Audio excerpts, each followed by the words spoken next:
Si no estás trabajando por tus propios sueños, estás trabajando por los sueños de alguien más. Trabajaba muchas horas, demasiada presión, tenía problemas en mis relaciones, me enfermaba, hubo una inundación terrible por una trompa que cayó, hubo muchas pérdidas, le pedí apoyo a mi jefe, pues consígueme un aumento, un préstamo, algo, y hubo una frase en alguna reunión que el CFO me dijo: oye, ya me enteré de tu tragedia, pero no podemos resolver las tragedias de todos. A mi socio y a mí nos motivó crear una empresa donde pudiéramos tratar a nuestros colaboradores como nos gustaría haber sido tratados. Y ahora, pues ya casi 10 años después, creo que lo hemos logrado. Las necesidades nunca son tecnológicas, siempre son de negocio. He conocido a muchos empresarios que quieren adoptar una nueva tecnología porque está de moda. Error. Antes de gastar un solo peso en tecnología, tienes que tener bien claro para qué la quieres.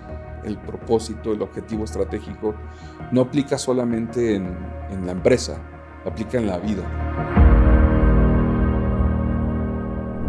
Hoy en Reconfigurados tenemos de invitado a Rafael Pavón, ingeniero en computación, empresario y especialista en transformación digital, con más de 25 años de experiencia ayudando a empresas a crecer, ordenar su operación y tomar decisiones estratégicas con tecnología. A lo largo de su trayectoria, Rafael ha liderado proyectos de alto impacto en consultoras, corporativos, gobierno, incluyendo la reconstrucción del sistema de emisión de documentos consulares de la Secretaría de Relaciones Exteriores. Un reto crítico que puso a prueba su capacidad de ejecución, enfoque y liderazgo bajo presión. Pero su historia no se define solo por la tecnología. Rafael entiende que sin claridad estratégica cualquier herramienta se convierte en ruido. En este episodio descubrirás por qué la mayoría de las transformaciones digitales fracasan, cómo evitar decisiones costosas en tu negocio y qué mentalidad necesitas desarrollar para dejar de reaccionar y empezar a construir con intención. Le damos la bienvenida a Rafael Pavón.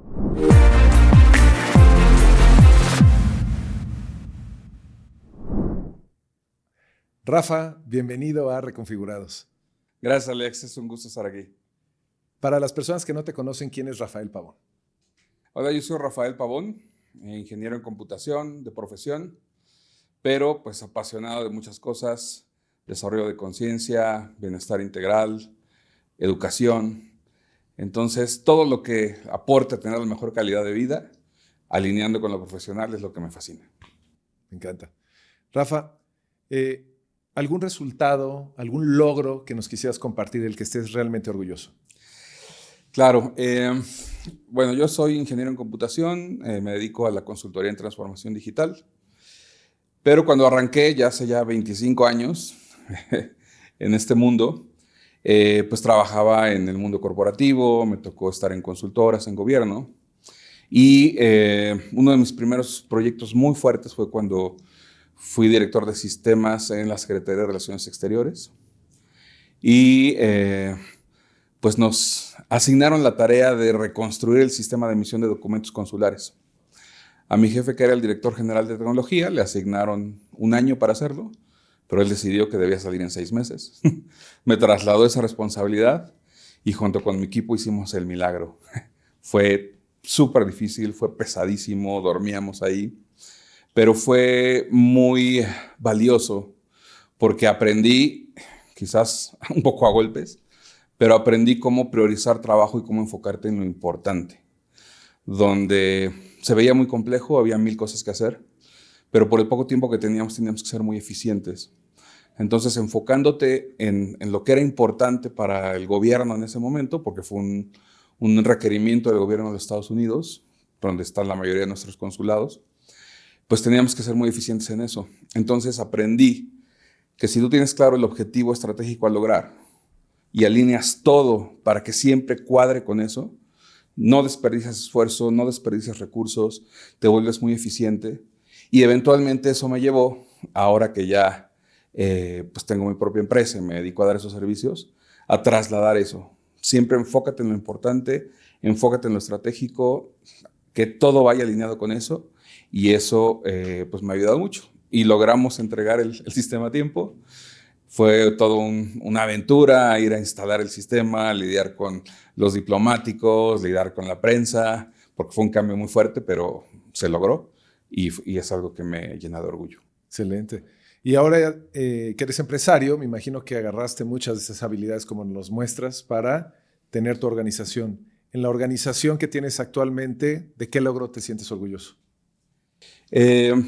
Cuando constituí la empresa, pues básicamente éramos mi socio y yo. Trabajábamos por proyectos y casi cada quien agarraba un proyecto solo. Pero conforme nos dimos cuenta que para crecer necesitábamos pues tanto especializarnos como también enfocarse cada quien en lo que era importante y en lo que era su fuerte, pues fuimos desarrollando una forma de trabajo donde cada quien, muy consciente de lo que haces mejor, pues nos dividíamos así el trabajo, hemos logrado ir creciendo. Y como al final, una de las grandes razones de tener mi propia empresa era, pues de alguna manera, tener un entorno mucho más sano al que normalmente se vive en muchas consultoras, donde hay mucha presión, donde no hay mucha consideración de pronto para los colaboradores. A mi socio y a mí nos motivó crear una empresa donde pudiéramos tratar a nuestros colaboradores como nos gustaría haber sido tratados. Porque esa presión y esa desconsideración nos orilló a buscar crear nuestra propia empresa. Y ahora, pues ya casi 10 años después, creo que lo hemos logrado, hemos crecido, tenemos un muy buen equipo de colaboradores y todos estamos muy a gusto, muy contentos, cada quien enfocándose en lo que hace, delegando y haciendo lo que cada quien es mejor y siempre con un objetivo hacia dónde crecer, dónde poder aprender otras cosas y eso me hace sentir muy bien. Wow, excelente, porque creo que es uno de los detonadores más grandes que tienen los empresarios, ¿no? Crear una historia que nos hubiera gustado vivir cuando estábamos en otro momento en nuestra carrera profesional. Y el poder construir una empresa así me parece que es un gran logro. Gracias por compartir.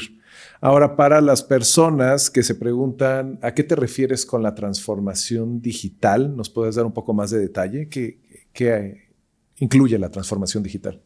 Claro, cuando pensamos en transformación digital, pensamos en tecnología y asumimos que para transformar una empresa digitalmente necesitamos buscar la tecnología más sofisticada, los sistemas más actuales para automatizar todo.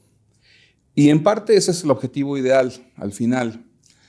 Pero la realidad es que un proceso de transformación digital implica muchas cosas, muchas dimensiones, donde la tecnología se convierte no en lo menos relevante, pero sí como en el último escalón. Porque cuando se arranca una transformación digital solamente por actualizar tecnología, te puedes topar con problemas de que no hay procesos definidos o documentados, nadie tiene bien claro qué hacer, no hay seguimiento de las actividades, hay conflictos internos o simplemente no hay los recursos suficientes para poder hacer las inversiones en tecnología. Entonces, una transformación digital tiene que partir de entender el estado actual de la empresa. ¿Qué es lo que está haciendo hoy? ¿Cuáles son sus necesidades? ¿Con qué recursos cuenta para hacer la transformación, tanto humanos como materiales, de tiempo, en todos sentidos? Y tener muy claro el objetivo, ¿para qué?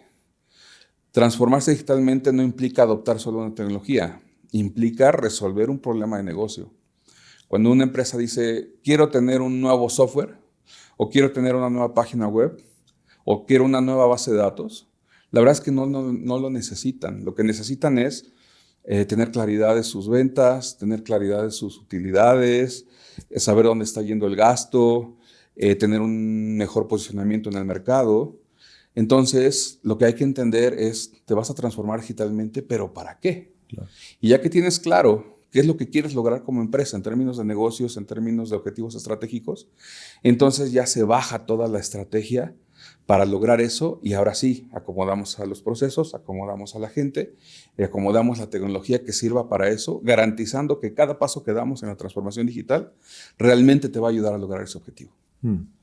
Wow, muy claro también. Y ahorita que lo mencionas, recuerdo muchas conversaciones que he tenido con empresarios sobre el tema de meterle tecnología a sus procesos. Alto ahí, antes de que sigas viendo el episodio, quiero regalarte una herramienta poderosa llamada Mapa de Riqueza. Es un recurso gratuito que te ayudará a entender dónde estás financieramente, a detectar qué está frenando tu crecimiento y crear una estrategia real para alcanzar tu libertad financiera. Descárgalo ahora en el enlace de la descripción. Muchos de ellos sueñan con la empresa de un solo colaborador, que serían ellos, ¿no? ¿Tú crees que eso sea posible? No, definitivamente no. Al menos no en este momento. Hay muchas teorías entre científicas, lógicas o hasta conspirativas de que podría llegar a eso, pero yo lo veo lejano.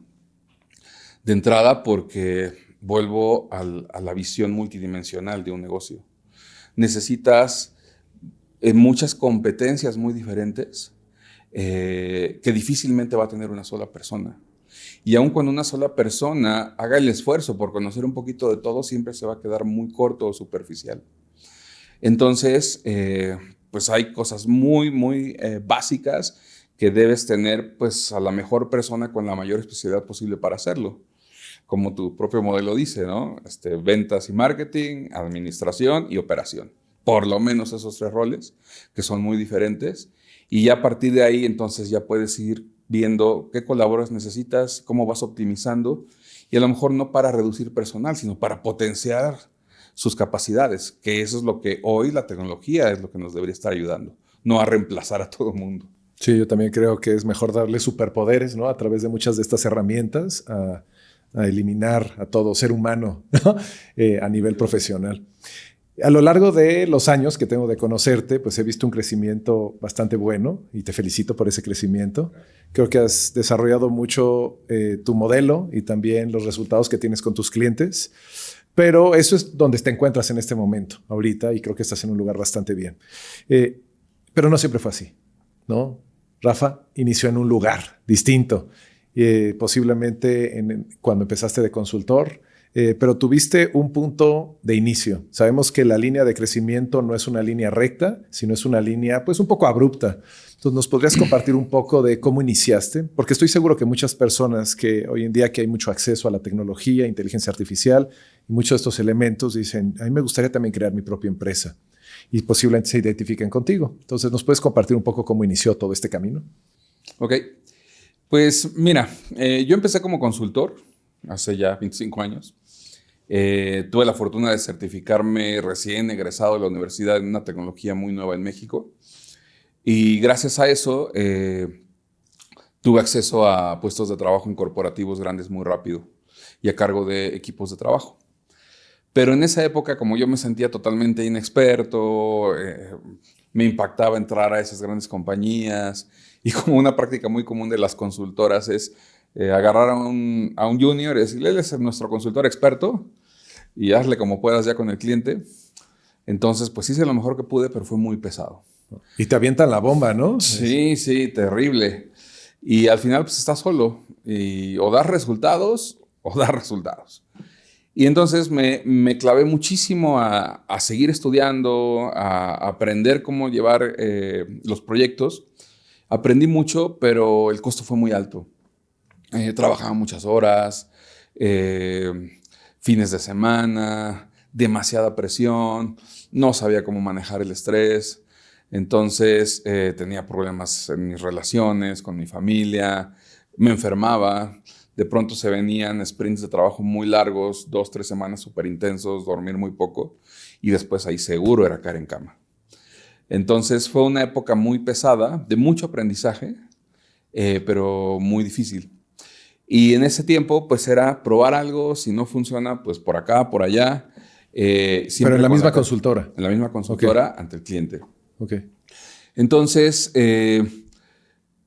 con el tiempo fui aprendiendo cómo manejar un poco mejor los proyectos, pero seguía con el tema de necesito dar excelentes resultados primero antes de buscar mejores condiciones. Okay, entiendo. Y eso me generó también muchos problemas porque también me topé con muchos jefes que lograron aprovechar eso al máximo.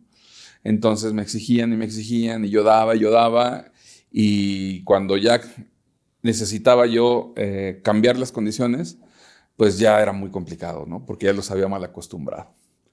Entonces ese fue mi camino como consultor y cuando decidí independizarme primero como freelance y después ya como empresario, pues lo que aprendí es que necesitas tener muy claro qué es lo que eres capaz de hacer, cuáles son tus fortalezas y eso es lo que puedes ofrecer.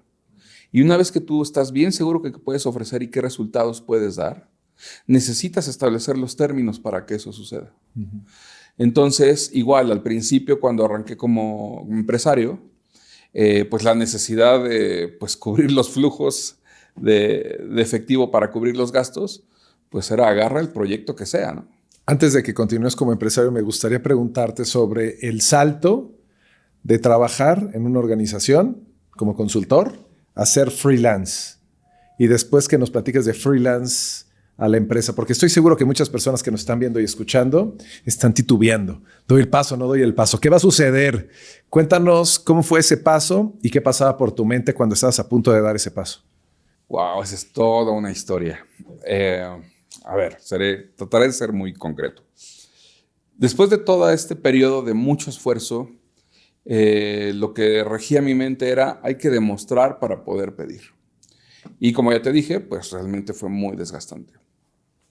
Pero al final, pues como ya estaba en la carrera corporativa, ya como director de sistemas, director de tecnología, director de operaciones, pues era muy cómodo. Sin embargo, pues no estaba del todo a gusto. Porque no importa el puesto directivo que tengas, pues siempre dependes de los niveles más altos y sobre todo de los intereses que hay alrededor de la organización. Entonces, pues se nos exigía mucho, a tecnología se le exige muchísimo y de pronto no hay una compensación equivalente, y no solo económica, sino en todos los sentidos. Considerar al personal, tus tiempos, tu familia, en fin. Entonces eso me tenía como que a disgusto. Y en el último empleo que tuve como empleado directivo, hubo un momento donde mi familia vivía en Veracruz, mi mamá vivía en el puerto, y hubo una inundación terrible por una trompa que cayó. Y a pesar de que su casa pues tenía 2 plantas y el techo de la primera planta era de 3 metros, se llenó de agua todo. Entonces, pues obviamente hubo muchas pérdidas. En ese entonces yo trabajaba en una empresa en provincia. Había buenas prestaciones, pero el sueldo no era tan alto y yo había renunciado a eso conscientemente por tener una mejor calidad de vida. Se ganaba mucho menos de lo que podía ganar en un puesto equivalente aquí en la Ciudad de México. Entonces, ante esta situación, pues mi holgura económica no era mucha y pues le pedí apoyo a mi jefe, pues consígueme un aumento, un préstamo, algo. Lo gestionó, no logró mucho y hubo una frase en alguna reunión con el comité directivo donde el CFO me dijo, oye, ya me enteré de tu tragedia, pero no podemos resolver las tragedias de todos. En ese momento me cayó el 20 de que no importa dónde trabajes, la empresa, el sueldo que tengas, el puesto que tengas, pues siempre eres un colaborador que está a expensas a las decisiones de la organización. Y ahí, por esas épocas, me encontré una frase motivacional que me rige hasta el día de hoy que dice, si no estás trabajando por tus propios sueños, estás trabajando por los sueños de alguien más. Y eso me caló muy profundo y en ese momento decidí, si soy capaz de trabajar tanto, tan fuerte y dar buenos resultados para beneficio de una organización, pues lo voy a hacer, pero para beneficio mío y de mi familia. Y ahí tomé la decisión. Al tomar esa decisión, renuncié a mi puesto de director de sistemas. Yo estaba muy feliz, muy motivado, muy valiente de soy tan bueno que pues ahora que me independice y sea freelance voy a tener miles de proyectos con toda la gente que me conoce. Y pues no fue tan fácil. Y además al renunciar, pues no hay liquidación, no hay un colchón económico. Entonces al poco tiempo ya estaba viéndome complicado el asunto. Y recomendación, no renuncies si no tienes un plan, por lo menos para unos meses. Pero en ese momento fue tanto mi coraje que no lo pensé mucho. Entonces, ya que me vi en el problema, entonces es donde vino la creatividad. Ok, he trabajado en estos puestos todo este tiempo, pero pues ahorita nadie me va a contratar como freelance para hacer eso, ¿no? ¿Qué puedo ofrecerle a una empresa con todas estas capacidades que tengo sin que me tengan que contratar como empleado? Y ahí entonces empecé a hacer mi portafolio de servicios, mi oferta. Y diseñé unos modelos de consultoría para ayudarles a las empresas a diagnosticar y a mejorar sus áreas de desarrollo de software y sus áreas de tecnología. Porque tú eras bueno haciendo eso. Porque yo hacía eso. La parte de gestión, claro. Totalmente. De hecho, en mis últimos trabajos en esas posiciones, pues llegaba a la organización, era un caos el área de desarrollo de software, el área de infraestructura, de tecnología y todo, y yo tenía que poner orden. Y ahora lo iba a hacer, pero como externo, asesorando a las empresas. Y también me diseñé varios talleres, varios cursos, transmitiendo la forma en que yo trabajaba. Cuando yo era director de tecnología, director de sistemas y dirigía las áreas de desarrollo de software, pues había las capacitaciones normales que te enseñan cierta metodología, te enseñan ciertas tecnologías, pero ya operarlo es muy diferente, ¿no? No puedes ir by the book siguiendo una metodología ciegamente. La metodología se debe adecuar al contexto de la empresa. Entonces yo acababa dando mis propios talleres a mis colaboradores de, a ver, lo que quiero es que salga el proyecto. Entonces necesitas enfocarte en la comunicación, enfocarte en la priorización y en dejar todo documentado para que los acuerdos sean claros para todos. Y tienes que estar diario revisando qué está pasando para que no se te vayan de las manos. Y eso no está descrito así tal cual en una metodología muy formal. Eran capacitaciones hasta cierto punto lúdicas, donde agarraba juegos de mesa, a ver, ahí está esto, ármalo, pero te meto 1000 tropiezos con tarjetitas para que no lo logres y te enseño por qué no lo lograste. Entonces había un sistema de penalización de puntos donde en el primer ejercicio todos acababan en menos 50 puntos, pero a lo largo del día, en el cuarto ejercicio acababan en más 90 puntos. Y simplemente formalizando cosas y dando seguimiento. Entonces eso me permitió también ofrecer estos, digamos, cursos de gestión de proyectos, pero en la vida real. y funciona de maravilla. Entonces, de alguna forma sí tenía un orden y una estructura la manera de gestionarlo, nada más que me imagino que es como la creatividad y la innovación que, aunque es desordenada en alguna parte, tiene una secuencia de pasos para llegar a un resultado pues tangible. Claro, al final hay un proceso que en gestión de proyectos hay dos enfoques principales. El enfoque que le llaman de cascada o lineal, que es un proceso por etapas, terminas una después de otras, y es como normalmente pensamos, como planeamos. Y está el enfoque ágil. El enfoque ágil parte de la premisa de que no tienes todo el contexto de inicio y te vas adaptando conforme van sucediendo las cosas. Entonces, lo que yo hacía era, pues sí te explico el proceso general, pero la premisa base es que no va a suceder lo que planeaste. Y como ya sabemos que eso no va a pasar, necesitas reaccionar a tiempo para ver qué vas a hacer al respecto. Claro, en lugar de frustrarte, lo que estás haciendo es que estás pendiente de todas las variables para tomar una decisión oportuna. Así es, y ahí lo que se vuelve más valioso en la gestión es la comunicación. Entender realmente qué es lo que quiere tu cliente o tu jefe o quien sea, para enfocarte en eso y no estar perdiendo el tiempo en otras cosas. Con los programadores pasa mucho de que cuando dices, oye, quiero un sistema así, sí, le vamos a poner esta validación y esta tecnología y este foquito y va a hacer esto, y ya se imaginan toda la tecnología que van a usar, pero espérate, nadie te pidió eso, quiero nada más este cálculo. Entonces no tiene sentido hacer todo ese debraye si no te lo pidieron y no es lo que está esperando. Y en mi experiencia, cuando un cliente te pide un sistema, muchas veces lo que necesita es solo tener un poco de orden. Y a veces llegan pidiéndote el sistema más caro, que a lo mejor tú se lo vendes y es un buen negocio, pero yo acabo diciéndole, no lo necesitas. Necesitas un Excel para que haga esto, pone a alguien que se dedique solo a eso y listo. Y lo resuelves. Para mí el mejor sistema de software es el que te resuelve la necesidad. Aunque sea una hoja de papel, aunque sea un Excel, sea lo que sea. Claro. Entonces, basado en la necesidad y no necesariamente en la tecnología. Totalmente. Ok. Algo que acabas de comentar hace un momento me llamó la atención y tiene que ver con tu capacitación. ¿Nos puedes compartir 3 principios importantes de la capacitación y de esta metodología ágil, como para que los que nos están viendo y escuchando puedan llevarse esos principios?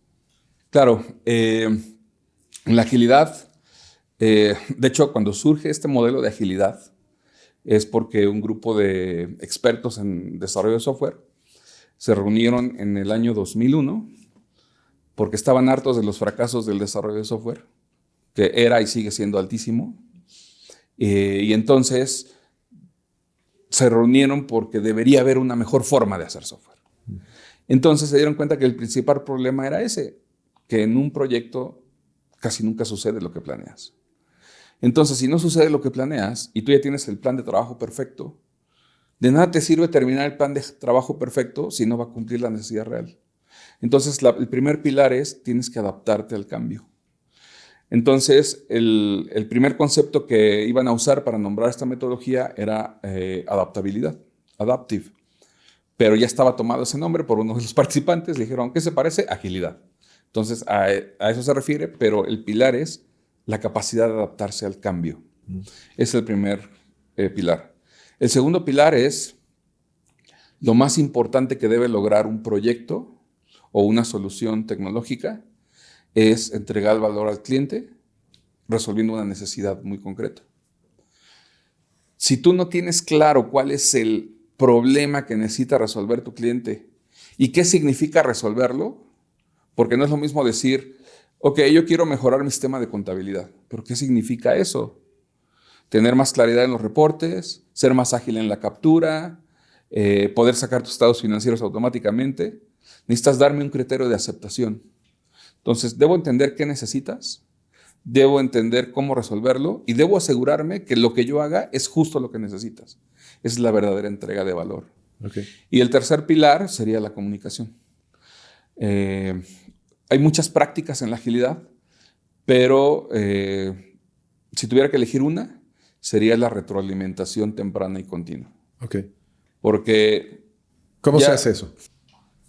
Tú ya acordaste el proyecto, ya sabes qué necesita el cliente, pero un gran error sería, ya te entendí, te veo en 3 meses para dar tu resultado. Error.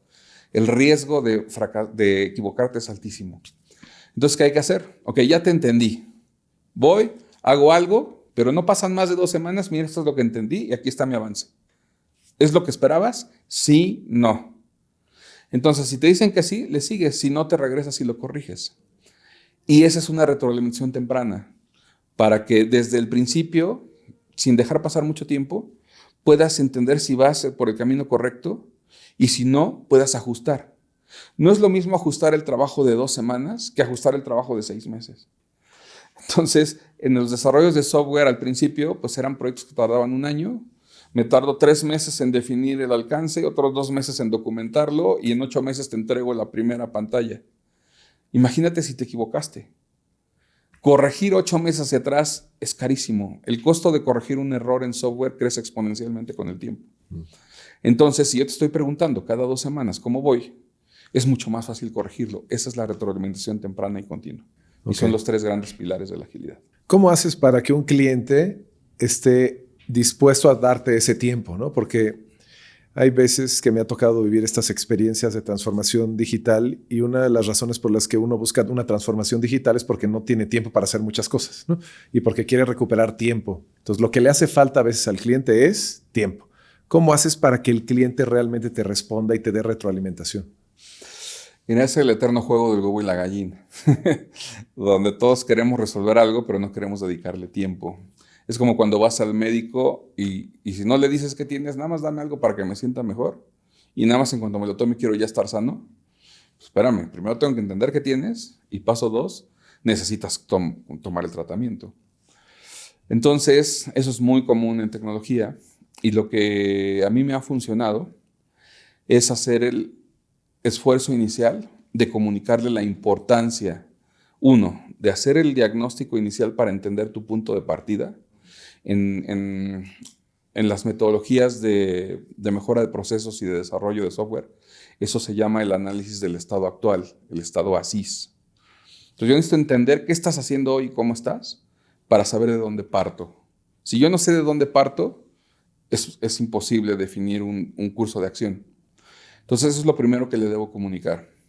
2, le explico el enfoque multidimensional de la transformación digital.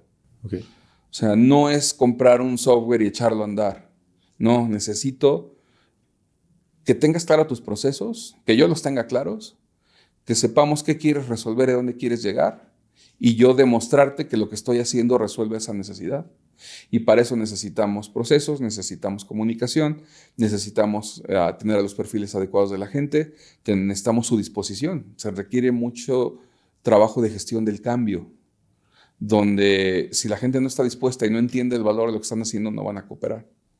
Y ya al final metemos la tecnología y todo se integra. Entonces le comunico eso. Y finalmente le explico cuál es la dinámica de trabajo. Okay.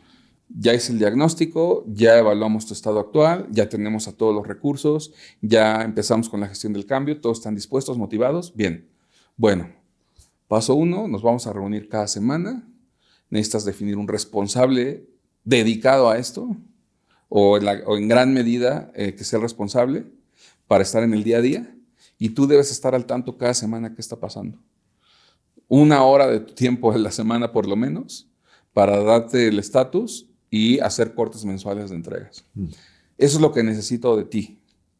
¿Por qué? Porque ya te expliqué todo lo que implica hacerlo, y si eso no sucede, el riesgo principal es para ti. Porque si tú no te aseguras que lo que yo estoy haciendo cumple tu necesidad, hay un muy alto riesgo que simplemente lo des por bueno y cuando realmente lo uses no resuelva. Y yo quiero evitar eso a toda costa, para el bien de los dos. Entonces, casi siempre lo entienden y lo aceptan. Cuando un cliente dice, pues no tengo tiempo y hazle como puedas, no tomo el proyecto. Okay. Es una política interna donde si después de ese esfuerzo de comunicación y explicar lo que implica, lo que se requiere, los beneficios y los riesgos, aún así hay una actitud de, pues yo lo quiero sin involucrarme, esto es lo que hay y dime si no puedes hacerlo. El típico, ¿puedes o no puedes? Si no puedes, voy a traer a alguien que sí pueda. Y mi respuesta es, pues si lo encuentras, preséntamelo para contratarlo, porque yo te garantizo que no se puede. Sí, okay. Y entonces dejo ir el proyecto y así todos felices. Me parece muy valioso lo que estás compartiendo porque la parte de el involucrar nueva tecnología en las organizaciones, nuevas plataformas, normalmente la gente lo ve desde la plataforma y no desde el resultado. Cuando tienes claro el resultado, pues tienes claro el entregable, entonces es mucho más fácil tener una conversación.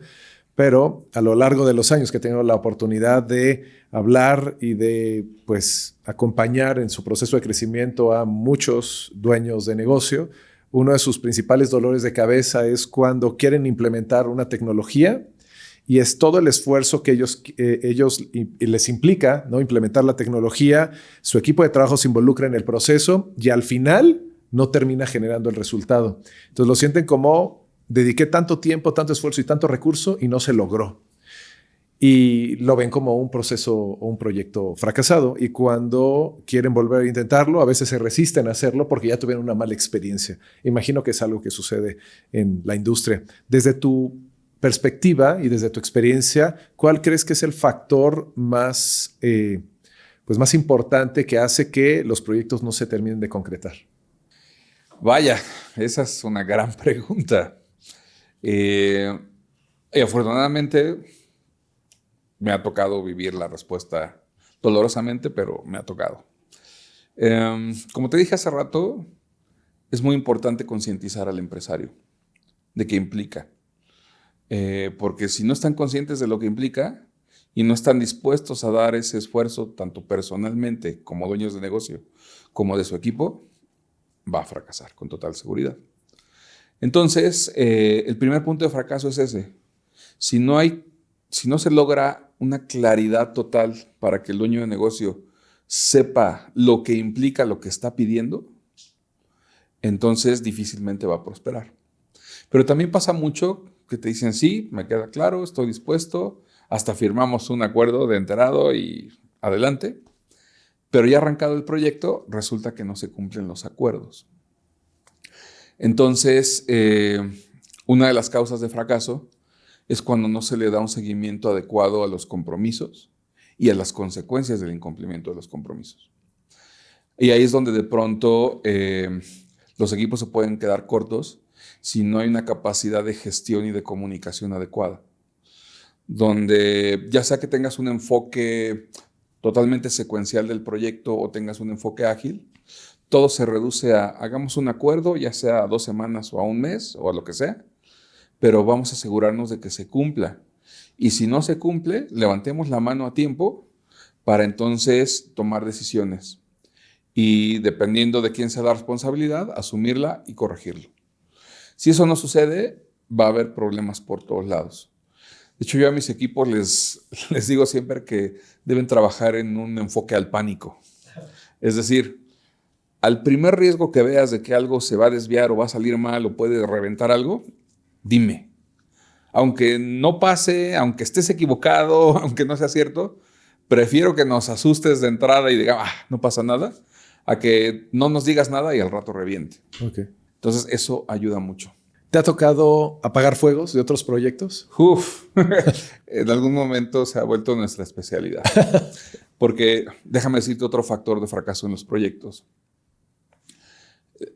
Una implementación de un sistema, de un ERP, típicamente contratas a una consultora para que te haga la implementación, de especialistas. Pero muchas veces, si esta consultora, como organización o como equipo, no tiene estas competencias para hacerte ver lo que implica el proyecto y llevar una buena gestión, pues te hacen promesas que no se van a cumplir. O no te dejan ver el nivel de esfuerzo que requieres y el riesgo que hay y te avisan cuando ya es demasiado tarde y luego la culpa es tuya. Entonces, eso pasa mucho desafortunadamente. Entonces es muy común que nos busquen cuando ya tuvieron 2, 3 historias de terror porque no jaló el proyecto. De hecho, yo soy partner de una marca en particular de ERP, que es Odoo. Llevo varios años siendo partner. Pero conforme Odoo va creciendo, porque le ha ido muy bien a nivel mundial, porque es económico con respecto a otros ERPs más grandes, pero es muy potente, cada vez hay más empresas que lo adoptan y que lo venden. Me ha tocado ya con varias empresas llegar al punto donde Odoo no sirve, odio Odoo, pero no odian Odoo, odian el proceso. Entonces, cuando me invitan a eso, lo primero que hago es analizar cómo llegaron ahí. Y típicamente hay temas de promesas que no se cumplieron, no se midió el riesgo, no se comunicó adecuadamente, no hubo una capacitación adecuada o simplemente no se entendió de inicio lo que había que hacer. Cuando tú arrancas una implementación de un ERP y no tienes claros los procesos, en qué punto están y dónde deben llegar, pues estás disparando a ciegas. Entonces, obviamente, si no tienes claro dónde estabas y qué vas a hacer, pues el resultado va a ser cualquier cosa menos lo que la empresa necesita. Y me hace todo el sentido lo que dices, porque lo que primero uno tiene primero contacto con la persona que vende la plataforma y después con el implementador de la plataforma, ¿no? Y la persona que vende quiere vender, entonces su motivador principal es vender la plataforma. Y ya cuando se lo trasladan al consultor que la va a implementar, hay veces que, pues, es un requerimiento distinto, una necesidad distinta a la que tiene. Y eso hace cortocircuito, pero ya te pagaron la consultoría, ya te pagaron la plataforma y entonces no termina siendo el proyecto que todos esperaban. Acabas de describir la historia de terror más común, donde no es lo que yo esperaba. Y eso siempre acaba muy mal. Nosotros lo que hacemos, y de hecho es un deber ser, que la mayoría de las metodologías de implementación de ERPs te marcan, es, a ver, tú tienes una necesidad general que considero que este sistema puede cubrir. Vamos a ver dónde estás. ¿Okay? ¿Qué tienes hoy y qué te falta? Paso 1. Paso 2, ¿a dónde quieres llegar? Y como ya hemos dicho antes, ese a dónde quiero llegar no es solamente que el sistema haga tal cosa, sino que resuelva tu necesidad de negocio y que la resuelva de cierta forma. Entonces, ya que sabes dónde estás y dónde quieres llegar, la responsabilidad de una empresa que implementa el software es, ok, el sistema, de todo lo que tú necesitas, cubro esta parte. Hasta dónde sí te puedo garantizar que lo cubre, pero casi siempre va a haber un pedazo que no va a cubrir. Y eso lo debemos tener claro todos desde el principio, porque con ese pedazo que no cubre el software, tienes varias opciones. 1, si eres capaz de renunciar a eso y apegarte a lo que hay, es el mejor escenario. Ser feliz con eso. Porque entonces nadie tiene que hacer nada adicional, te adecuas a lo que hay y todos felices, pero casi nunca pasa. El segundo escenario es donde tú necesitas o tú quieres que eso sea exactamente como lo quieres, aunque no lo haga el sistema, Entonces hay que desarrollarlo. Ese es el ¿Y cuesta escenario más? más caro y más arriesgado, porque cuando tú haces un desarrollo tan a la medida, puedes comprometer la capacidad de que el software se siga actualizando con nuevas versiones. Porque hiciste algo demasiado particular y te vas a amarrar toda la vida a estar corrigiendo ese pedazo. El escenario intermedio que yo suelo proponer cuando sí hay que hacer algo más allá de lo que el software hace es construyamos eso por fuera o busquemos otra aplicación que lo hace y lo conectamos. Y de esa forma no le meto mano al software base, garantizamos que se puede seguir actualizando con las versiones del fabricante y te hago esa parte por separado para exactamente lo que necesitas y lo conectamos para enviar y recibir información y eso es lo más sano. También tiene su costo, pero es menos y el riesgo es menos que hacer un desarrollo a la medida dentro del software. Nos ven muchos dueños de negocio en el podcast porque es una audiencia a la que normalmente me dirijo. ¿Cuáles serían las 3 recomendaciones que le darías a un dueño de negocio para que este proceso de transformación digital se convierta en un éxito de transformación y no en una tortura tecnológica? Ok. Bueno, se me ocurren 1000 cosas, pero voy a tratar de encontrar las más importantes. El paso 1 para evitar historias de terror con la tecnología es que como dueño de negocio tengas al menos una idea general de cómo funciona tu empresa en las áreas de tecnología. Porque muchas veces los dueños de negocio tienen un área de TI, pero no tienen idea qué hace. No tienen idea de las divisiones que tiene, no tienen idea de por qué hay infraestructura, por qué hay seguridad, por qué hay bases de datos, por qué hay sistemas, por qué hay licenciamiento. No estás obligado a ser un experto en TI, pero sí es importante que por lo menos tengas claridad del porqué de cada una de las competencias y las áreas que hay. 2, nunca busques hacer un cambio tecnológico solo por la tecnología. He conocido a muchos empresarios que quieren adoptar una nueva tecnología porque está de moda, porque las empresas grandes la tienen, porque mi amigo me juró que era el mejor sistema del mundo, o porque suena muy sofisticado, ¿no? Yo quiero tener eso. Error. Antes de gastar un solo peso en tecnología, tienes que tener bien claro para qué la quieres. Y las necesidades nunca son tecnológicas, siempre son de negocio. Entonces, pregúntate cuál es el problema de negocio que quieres resolver. ¿Es operativo, es administrativo, es de ventas, es de reporteo, es de desempeño, es de seguridad? ¿Qué es lo que no está logrando tu negocio hoy que necesitas resolver y que consideras que lo puedes resolver con tecnología? Hasta que no tengas claro eso, no compres tecnología. Entonces, ya que tienes idea cómo funcionan las áreas tecnológicas y para qué es cada tipo de producto o servicio, y sabes cuál es el problema que debes resolver, entonces ahora sí, apóyate en tu área de tecnología para que haga una búsqueda de las opciones de solución tecnológica, que siempre son buscar algo que ya lo haga, construir algo de cero porque es muy especializado, o tener algo intermedio donde hay algo que ya lo hace parcial y le desarrollas un pedacito. Esas son las 3 opciones de adopción tecnológica. Y una vez que esta persona, ya sea que esté en tu organización, o puedes también contratar a un consultor externo para que haga esa evaluación, te debe presentar las opciones de solución indicándote muy claramente cómo resuelven tu necesidad de negocio. Y esa evaluación debe garantizarte cómo la resuelve y a qué nivel la resuelve y cuál es la relación costo-beneficio. Donde típicamente al darte las opciones de solución, tú vas a ver cuál es el costo, pero cuál es el nivel de solución de lo que tú quieres lograr. Y ahí es donde puedes tomar una decisión informada. Y el último punto, ya que decidiste qué comprar, asegúrate de que la empresa que vas a contratar para hacer la implementación tenga la experiencia y la seriedad para hacerlo.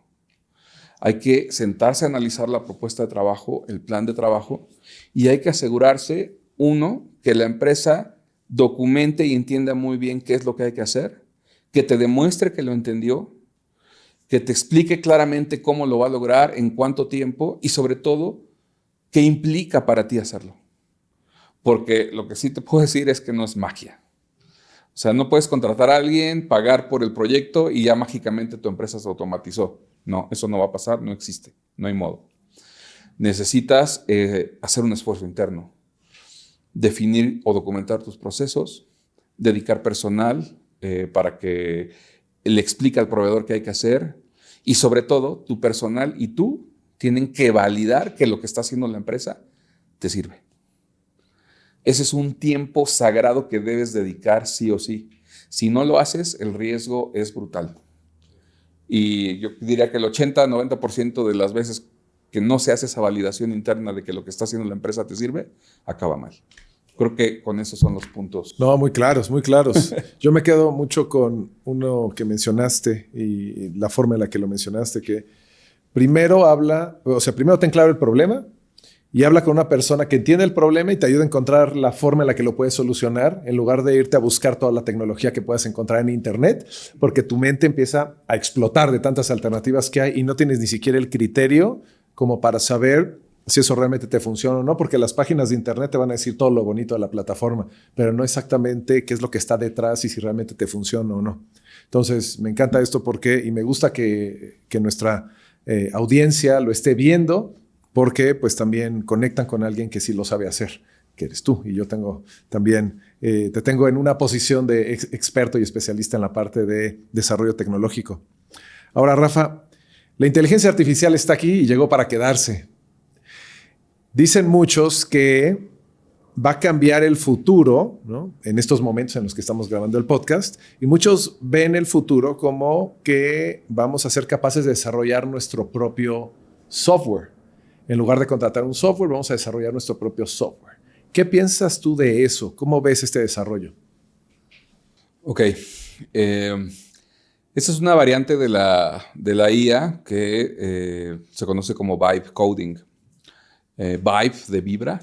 De hecho, mucha gente se burla del término. Suena muy hippie. Pero lo que significa es que tú vas a programar platicándole a una IA qué es lo que hay que hacer. Hay muchas plataformas que te hacen esa promesa. No necesitas saber programar, solo cuéntame qué quieres y yo desarrollo la aplicación para que ya la puedas usar y hasta la puedas vender. Sí está funcionando a ese nivel, pero yo diría de forma parcial. ¿Puedes generar aplicaciones rapidísimo? Sí. Pero en mi experiencia y en la experiencia de programadores e ingenieros a mi alrededor, que ya estamos haciendo pruebas con esa tecnología, es que si tú no tienes un perfil de programador, una experiencia básica como programador, vas a poder desarrollar aplicaciones muy rápido, pero con limitaciones y riesgos. Limitaciones porque al final la IA va a generarlo según los prompts y las entradas que tú le des. Entonces, si es una instrucción muy general, pues la va a interpretar como pueda y te va a dar algo que parece que cumple que eso, pero a nivel algoritmos, a nivel procesamiento de datos, a nivel performance, desempeño, podría no ser la mejor opción. Okay. Y en el peor de los casos, podría también tener huecos de seguridad dependiendo del uso de la aplicación. Entonces, estos equipos de trabajo que estamos experimentando con esto hoy en día, lo que hemos encontrado es que cuando hay un programador detrás con experiencia y que conoce los principios de la programación, los riesgos, las mejores prácticas, las instrucciones al vibe coding son mucho más precisas y tienes la capacidad de validar lo que está generando. Entonces, ahora los programadores lo que están haciendo es convertirse en arquitectos y en supervisores de la IA, de tal forma que le dan las instrucciones conociendo los principios de programación y son capaces de validar lo que se está generando desde las perspectivas técnicas necesarias en calidad, seguridad y desempeño. Es donde estamos ahorita. La gran promesa de la inteligencia artificial es que llegará el punto donde podrán generar lo que sea con lenguaje natural y tendrán la capacidad de aprender, de automejorarse y de hacer lo que sea. Conceptualmente es viable, hay mucha literatura y opiniones en todo el mundo que van hacia allá, algunos esperanzadoramente y otros con mucho miedo, con mucho riesgo. Desconozco realmente hacia dónde vaya a ir. Creo que ambas posibilidades son factibles, pero hacia allá es donde creo que va y ahí es donde creo que estamos ahorita, donde los programadores experimentados pueden hacer la gran diferencia, potenciando sus capacidades, generando algo muy valioso, muy rápido, pero sin que la IA sea totalmente autónoma todavía. Ok, me queda claro. Entonces, hace más sentido, en lugar de ponerte a estudiar programación, hace más sentido tener claro también tu entregable, ¿no? Y apoyarte de alguien que, pues que tiene esa comprensión de programación y que pueda ayudarte a hacer esta arquitectura del software que quieres desarrollar. Claro, y ahí entra lo que comentábamos hace rato de una sola persona puede llevar toda la empresa, pues no es lo más deseable porque el conocimiento de todas las competencias va a ser superficial. Lo que acabas de describir es el modelo ideal de desarrollo de software, donde tú como dueño de negocio eres el experto en tu negocio, eres el experto en tu empresa, eres el experto en tus clientes. Puedes transmitir en términos de negocio cuál es el objetivo estratégico a lograr. Y esa es tu chamba, porque es tu especialidad. Pero si tú quieres poner a aprender a programar, lo puedes hacer, pero va a tomar más tiempo y no sé si tengas el tiempo para hacerlo. En cambio, si con ese conocimiento y con esa responsabilidad defines claro el objetivo estratégico a lograr y te apoyas de un especialista que te entienda, pero que sea capaz de traducir eso a las instrucciones adecuadas para generar apps fuertes técnicamente, pero que cumplan tus objetivos de negocio, él valida la entrega técnica de la IA y tú validas la entrega de valor de negocio que la app va a generar, es el círculo virtuoso perfecto. Todo este proceso que nos has compartido y todo lo que nos has hablado sobre la transformación digital, pues nos habla también mucho de tu expertise. ¿Qué tan importante es para ti la educación continua en este proceso en el que pues ya iniciaste desde hace algunos años y continúas como empresario? Yo diría que los ingenieros en tecnología, como los médicos, no deben dejar de estudiar nunca.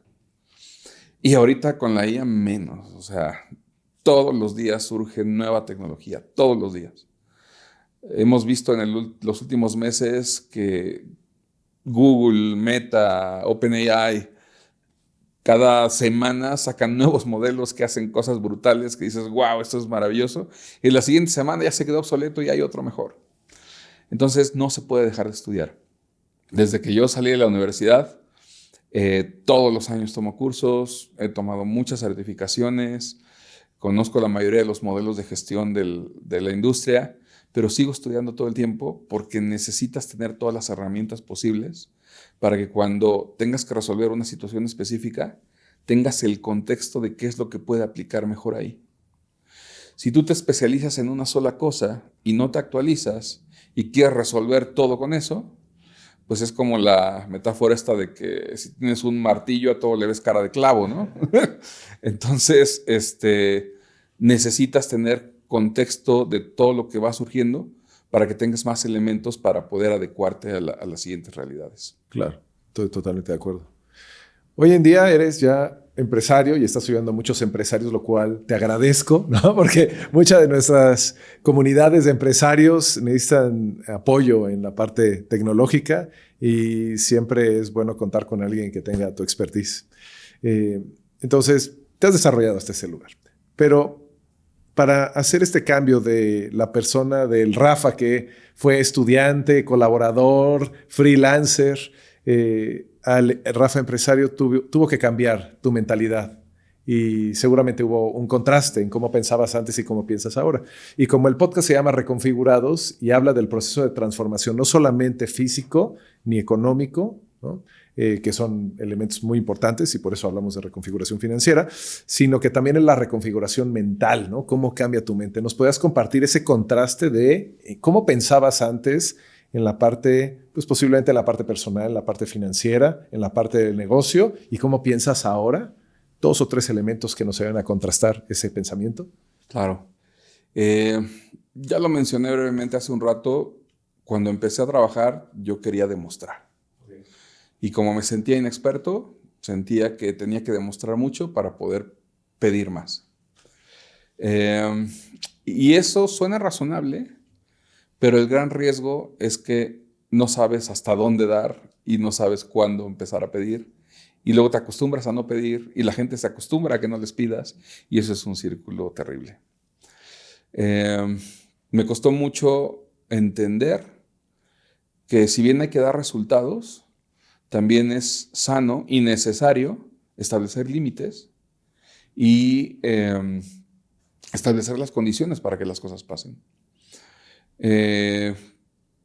Esa mentalidad de tengo que demostrar para merecer me costó salud, me costó problemas en relaciones, me costó muchas cosas hasta que me cansé. Y entonces empecé a dejar de buscar solo demostrar y empecé a cuestionar el cómo sí, donde tuve jefes que me exigían cosas loquísimas en comités directivos y mientras los demás directores decían sí, por miedo al regaño o a perder el trabajo o a la típica respuesta de si no puedes voy a traer a alguien que sí pueda, yo empecé a tomar la decisión de, a ver, yo soy muy bueno en esto que hago y lo conozco mejor que tú, porque por eso me tienes aquí. Entonces, si tú me pides que haga algo, esto es lo que se debe hacer, pero esto es lo que implica y te lo comunico. Si ante eso tú lo entiendes, lo aceptas y me apoyas, lo vamos a sacar adelante de la mejor forma posible. Pero si yo te digo lo que implica y tú me dices, pues hazle como puedas, pero tiene que ser así, y yo sé que eso no es viable, o que eso tiene mucho riesgo, o que eso simplemente va a terminar mal, decidí asumir la responsabilidad de comunicarlo, al grado de, esto no se puede, o esto se puede, sí, solo sí pasa esto. Y ante el, pues, saber cómo le haces, pues no se puede. Y a ver cómo le haces tú, porque yo no lo voy a hacer, porque no se puede a menos que pase esto. Eso me costó al principio enfrentamientos, amenazas de te voy a correr, de no me contestes, pero con el tiempo sucedió algo muy curioso. Eventualmente todos estos personajes que eran muy prepotentes, muy inteligentes y hábiles, pero acostumbrados a aplastar al otro por su fuerza y porque el otro no tenía argumentos, después de 2, 3 encontronazos me decían, gracias por decirme que no. Y eso me ganó su respeto. Entonces cuando me di cuenta que, o sea, no te confronto simplemente de, no lo voy a hacer porque no quiero, sino Con argumentos. con un argumento sólido, pero un argumento tan sólido que yo debía tener la certeza de que no me lo podía refutar. Porque si me lo podía refutar, ahí me iban a hacer pedazos, ¿no? Pero yo tenía la certeza de que esto es lo que hay que hacer y esto es lo que implica. Entonces, al final me lo agradecían y me respetaban por eso. Cuando me di cuenta de eso, cambió mi mentalidad de debo demostrar para merecer a tengo claro quién soy, qué puedo hacer, lo que vale lo que hago y lo que implica. Y si tú me lo reconoces y lo aceptas y llegamos a un acuerdo, hacemos maravillas. Pero si no me lo reconoces e irracionalmente te niegas a aceptar esto, yo no estoy dispuesto a trabajar contigo. Ya un tema más de pares y no de tú tienes el poder y yo no lo tengo. Totalmente. ¿Cómo cambió tu mentalidad a nivel financiero? Ese cambio de mentalidad como colaborador fue lo que me dio fuerza para independizarme. Porque cuando empecé a ver el resultado en mis puestos como directivo de tener esa actitud, de bajarle al estrés, de trabajar como se debe trabajar y de incluso poder defender a mi equipo ante arbitrariedades porque esto es lo que hay y si no seas así no va a suceder, me dio la confianza de que si podía hacer eso dentro de un corporativo, podría hacerlo por mi cuenta. Entonces tomé la decisión de arriesgarme a seguir haciendo eso, pero como independiente y confiar en toda la experiencia que ya tenía, en toda la capacidad que tenía para resolver esos problemas y la especialidad que tenía y me lancé a buscar proyectos por mi cuenta. Y en ese sentido, también me acostumbré a, bueno, cuando recién empecé, como ya comenté hace un rato, pues agarraba cualquier proyecto y eso también tenía sus riesgos porque estaba regresando al tema de tengo que hacer lo que sea para mantener esto. Pero después me di cuenta que eso era contraproducente porque si el flujo era limitado y por aceptar lo que sea salía mal, pues iba a acabar terrible. Entonces empecé a recuperar esa posición de sí te puedo ayudar, pero en estos términos, con estas condiciones, y te garantizo esto. Si no estás dispuesto a eso, yo no te puedo ayudar. Y entonces eso me ayudó a que desde el principio de mi empresa, todos mis proyectos fueran muy sólidos, tuviéramos una muy buena relación con los clientes y al quedar tan satisfechos, pudiéramos continuar trabajando con ellos y nos recomendaban. De hecho, por muchos años, casi la mayoría de nuestros proyectos han sido por recomendación, por referencias. Entonces, eso me ayudó mucho porque también me ayudó a cobrar lo justo, a no sentirme apenado por poner una cantidad o a dudar de esto es lo que vale. O sea, yo sé lo que puedo hacer, esto es lo que vale en el mercado, esto es lo que te ofrezco y esto te garantizo en estos términos. Entonces, eso nos ha ayudado a tener una salud financiera en la empresa ya por casi 10 años, de lo cual me siento muy orgulloso. Qué bueno, felicidades por eso también. Gracias. Si hablaras con el Rafa de hace varios años, cuando empezó todo esto, con la visión y la sabiduría que has construido a lo largo de los años, que te tiene donde te encuentras en este momento, ¿cuáles serían los 3 consejos que le darías? El más importante, reconoce y confía en tu valor. Y comunícalo, exprésalo. Me tomó muchos años poder realmente pararme ante un jefe o ante un cliente a decirle, yo soy muy bueno en esto y te puedo garantizar esto en estos términos y vale tanto. Si eso lo hubiera adoptado de más joven al principio de la empresa, pues habría sido más fácil. Entonces sería un consejo fundamental. 2, enfócate en lo importante. Esta filosofía de entender el para qué, el propósito, el objetivo estratégico, no aplica solamente en la empresa, aplica en la vida. Siempre tenemos un propósito de vida, un objetivo de familia, un objetivo personal. Entonces, si tú tienes claro eso, todo lo que hagas debe aportar a eso. Y eso te ayuda a no desviarte, a no dispersarte, y más ahorita con las redes sociales, con la infinidad de información que hay en internet, es muy fácil perder el tiempo. Me metí a estudiar 1000 cosas que no tienen nada que ver ni con mis intereses, ni con mi especialidad, simplemente porque estaban de moda o porque creí que me servían algún día. Entonces, hoy lo que yo me diría a mí mismo antes, no te disperses, no te confundas, escoge tu prioridad de vida, de trabajo, de familia, y todo lo que hagas debe aportar a eso. Y yo creo que con esas 2 habría sido la vida más fácil. Muy bien, gracias. Rafa, estamos por concluir el podcast de Reconfigurados. ¿Qué mensaje darías para cerrar tu participación a toda la comunidad de Reconfigurados que nos está viendo y escuchando? Ok, primero que nada, gracias por la oportunidad. Y pues yo te diría, evalúa qué estás haciendo y por qué lo estás haciendo. Como dueños de negocio, de pronto nos clavamos en la operación, en la empresa, en lo que hay que hacer, pero muchas veces se nos olvida el para qué lo estamos haciendo. Entonces, cuestiónate realmente si todo lo que haces en tu vida hoy está orientado a cumplir tus sueños, tu propósito principal, lo que más anhelas, lo que más te llena. Porque cualquier cosa que estés haciendo ahorita que no aporte para eso es desperdicio de tiempo. Es lo que yo te recomendaría. Y cuando ya tengas bien claro por qué haces las cosas y por qué quieres hacer las cosas, revisa qué es lo que te ha llevado a estar haciendo esto que no quisieras estar haciendo.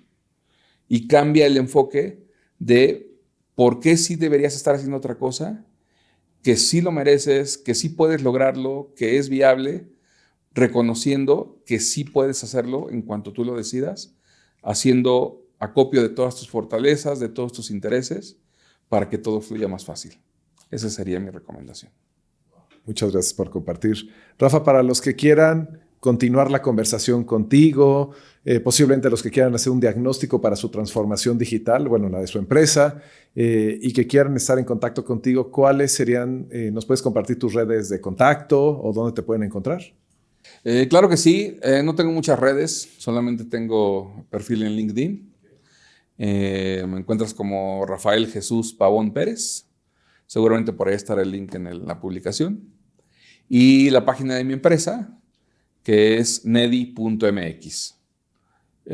Ahí está el portafolio de servicios, los medios de contacto. ¿Puedes deletrearlo?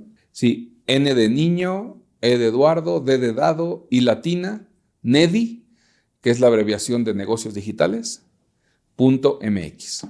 Excelente. Rafa, gracias por acompañarnos en Reconfigurados. Un placer, Alex. Gracias a ti.